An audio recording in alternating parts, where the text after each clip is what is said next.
How you guys doing? This is Mark Karaki of Impact Africa Network. I've been doing a lot of thinking. I do a lot of thinking about life and how people live life, and what are some of the things that elevate life, and what are some of the things that hold us back, whether it's at the individual level or whether it's at the system level, maybe something like at a company or an organization or a personal level. And I was just reading this very interesting book called Originals, and they were writing about this concept of how people will often take the status quo as a given. The people who struggle the most or suffer the most from the status quo will always take it as a given, and that it cannot be changed, that life is just like that. And this was described in the book as an emotional kind of painkiller. If you accept the status quo as just how it is, then you will not feel the pain of, I guess, the unfairness of the situation. And so they continue to give an example where the author and a couple of his colleagues were invited to do reframing for some employees at a major company, at Google actually. In Silicon Valley, there is this kind of cultural dynamic between engineers and everybody else, right? It's a very technological driven society. So at this at Google, especially, there's a very technology driven company. The sales organization, the people in the sales organization just didn't have the status. They didn't have opportunity to participate in some of the most exciting projects at Google, and so they kind of were kind of almost like second-class citizens, or even maybe third-class citizens at the firm, and they had just accepted this position as that's just how it is.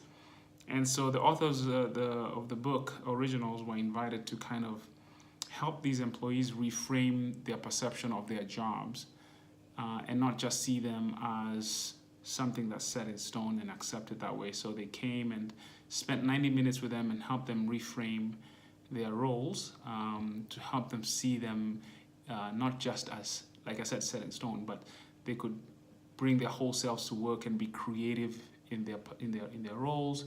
So for example, as opposed to always using email, you can jump on a video call with a customer if you're an analyst, or if you're a salesperson but you also are an artist in your spare time, you can actually volunteer to actually do some artwork at the company for like a recreation room or something like that. So they started to see themselves as a whole person, that they could be creative in their roles. And I started relating that back to our society here, our culture, our work culture here in Nairobi and in Kenya.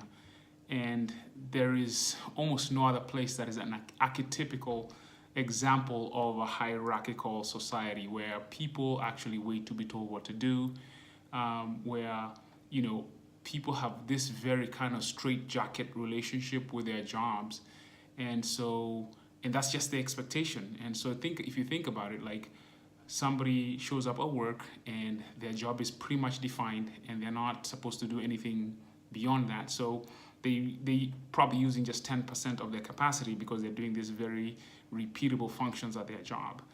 And they've just come to accept it as status quo, that's just how it is. And no wonder most people have side hustles and they're not excited about their jobs, because they take their creativity and apply them outside the job. They take their whole person and do things outside their work.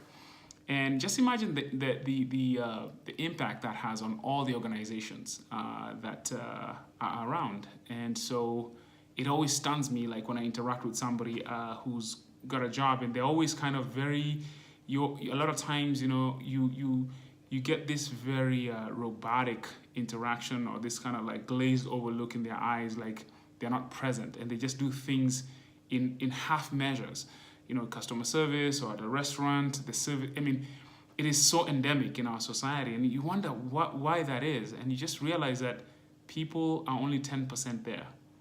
because I know these people are creative, they're awesome, they're smart, and they're dynamic human beings. But when they're at work, 90% of their brain is shut off, because we live in a society where you're told what to do, and I guess maybe it's some hangover from some colonial shit back in the day, and we've our relationship with work in Silicon Savanna in Nairobi, it's that, right? People are just showing up, just a warm body, but their brain is half shut. They're thinking about their own things.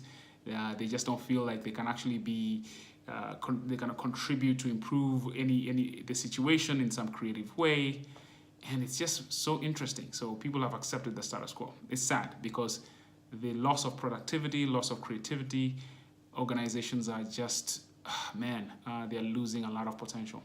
And that's probably why we don't have a lot of innovation in Silicon Savannah.